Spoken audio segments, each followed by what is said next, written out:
How long? 3 days.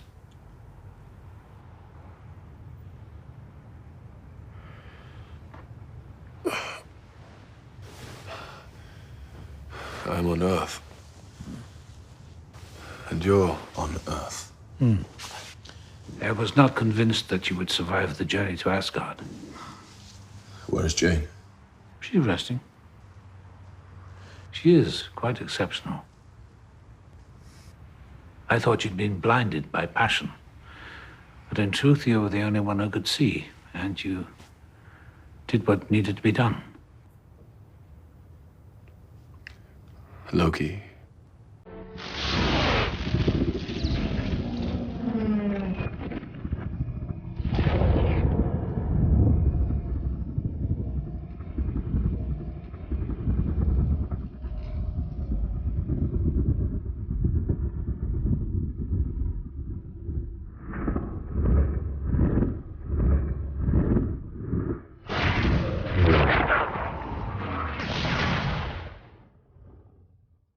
You did the right thing. Or like the worst mistake ever. What? You don't know.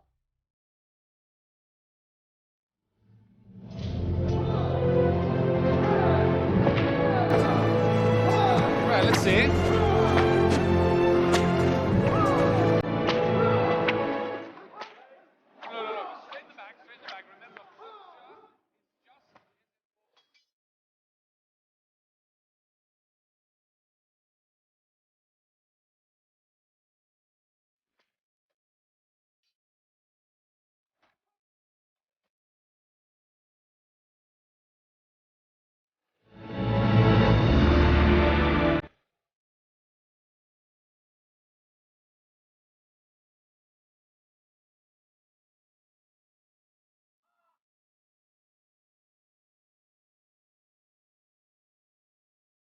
Let us begin.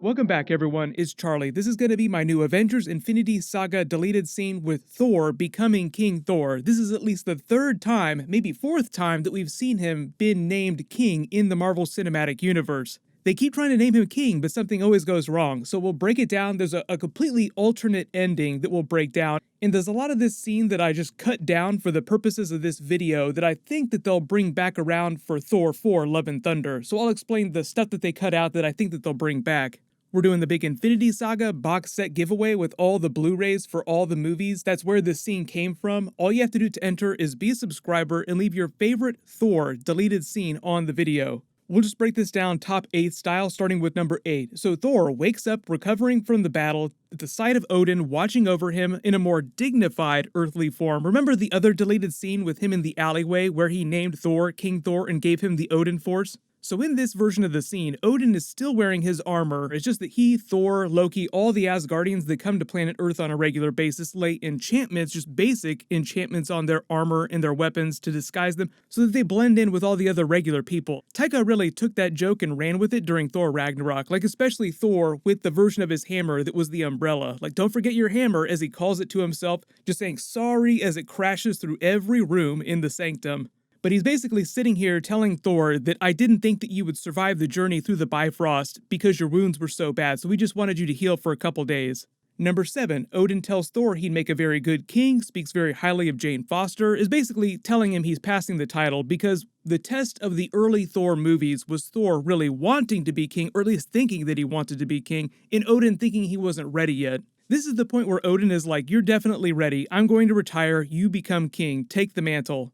There was another part of this deleted scene that I cut out where Jane Foster has a really long talk with Thor about their relationship and about how she's afraid to go live on Asgard and be his queen, actually be queen of Asgard. Because as a human, she's much less advanced than the Asgardians and she doesn't want to feel useless up there. Like, she's a really smart scientist on planet Earth, but all the scientists living on Asgard doing what she would be doing were she to move to Asgard to become queen, she'd feel completely useless among them. So number 6, this is some of the stuff I think they'll bring back around and incorporate into Thor 4 Love and Thunder when she becomes a version of female Thor from the comics. Like the idea that she's not completely worthless. There's a lot of questions about what's going to happen with the future of them as a couple within the MCU in the future. Like, Thor seems like he's still in love with her, and the title of Thor 4 is Love and Thunder. So I think at least part of the movie is going to address that, but there's a big question about what's going to happen with Thor after Thor 4 Love and Thunder, because it doesn't sound like they're going to kill him off, but Chris Hemsworth wants to come back and do more movies. So just open up a bookmark in Chrome for that. Status pending for Thor after Thor 4 Love and Thunder. Number 5, Darcy comes back during this scene telling Jane Foster that she made a big mistake to not move to Asgard with Thor. Like, come on, we don't know what would have happened if you'd have moved up there. Pretty solid bet that's another joke that they'll bring back around during Thor 4 Love and Thunder. I don't know if Darcy's going to be in that movie, but we do know that she's coming back during Avengers WandaVision Disney Plus episodes. They didn't say what she'd be doing during the events of that series, but because she's mostly a scientist and we know they're officially canonizing the SWORD organization from the comics and clarifying that Nick Fury's space station from the Spider-Man Far From Home post-credit scene is the SWORD space station from the comics, maybe Darcy, maybe Eric Selvig, and Jane Foster tangentially are all working with SWORD in the events after Avengers Endgame. Even though a couple of those characters, like Jane Foster and Eric Selvig, we probably won't hear about till after Thor 4. Like, they didn't say that Eric Selvig would show up during WandaVision. Number 4, they also addressed this funny tongue-in-cheek moment of Loki making himself look like King, doing his own fake coronation ceremony, parody of the one that Thor got during the first Thor movie. That's actually part of a whole other deleted scene too. It's basically Loki, while he's still in prison, just sort of making this illusion for himself, making it seem like he's worthy and being honored by his people. They kind of brought that joke back around during Thor Ragnarok at the end in the big final battle when the ship comes in and Loki's standing on the bridge and says, "My people, your savior is here." Number 3, then there's a completely different ending to Thor the Dark World where Thor goes back to Asgard before the events of Thor Ragnarok pick up and officially takes the mantle of King of Asgard from Odin, becoming King Thor. This is all happening while Odin is still alive, presumably, unless you believe that this is the fake version of Odin and Loki has been masquerading as him during this entire deleted scene. In this deleted scene ending, it's the complete opposite. He goes back to Asgard with Odin, takes the mantle, and officially becomes King Thor. It's funny how many times they've tried to turn him into King Thor in these movies, but obviously they completely changed the paradigm because if you remember, after Thor the Dark World, when they were heading into Avengers Infinity War, Avengers Endgame, Chris Hemsworth's contract was going to be up after Avengers Endgame. He said he got really tired with playing the character. He didn't like this version of Thor from Thor the Dark World. He just gotten really bored with what they were doing with the character. It wasn't until Thor Ragnarok came around that Taika Waititi pitched a completely different version of Thor. They completely changed the character,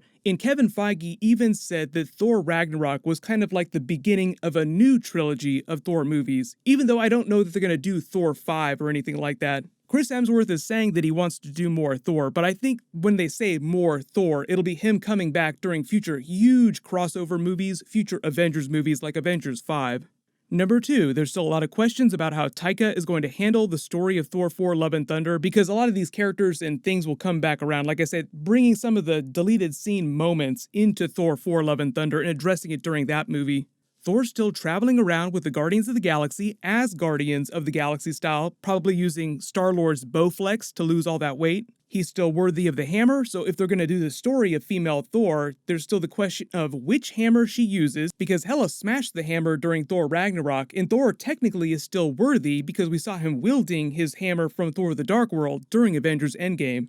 There's also still the question of the alternate version of Loki, who's currently running around being chased down through the multiverse by the Time Variance Authority, and it would be weird to have a Thor movie without Loki in it. So number 1, WTF, early theory, because you have to involve this alternate version of Loki, an easy way to include him and solve some of your continuity problems and plot problems with the alternate version of the hammer, you could just have him cross paths with Thor while he's trying to escape the Time Variance Authority, and through Loki's actions, an alternate version of Mjolnir comes from an alternate reality or an alternate place in the timeline. That can be the one that Jane Foster wields, just because I think it'd be kind of boring to just reforge the old version of Mjolnir that was smashed, and you have to have a version of that in order to explain female Thor Jane Foster. That doesn't really address what the main villain has to do with any of it, because they'll probably be part of the reason for the sequence of events that leads to Jane Foster becoming worthy of the hammer. Christian Bale is rumored to be playing an intergalactic villain. Everyone has a ton of theories about that, but I think Marvel's still trying to lock him down under contract, so he hasn't officially been cast in Thor 4 Love and Thunder yet. But everyone, post all your reactions and theories in the comments. Do you like this deleted scene of Thor becoming King Thor better than the original one? And what do you think Nick Fury and Sword are doing during the events of WandaVision? Because even though Nick Fury won't be on WandaVision, the Sword organization will be part of WandaVision. I've done videos for a bunch of other Avengers Infinity Saga deleted scenes. You can click here to watch all those, and you can click here for that brand new Spider-Man 4 special Marvel announcement video. Thank you so much for watching. Everyone stay awesome. I'll see you guys tonight.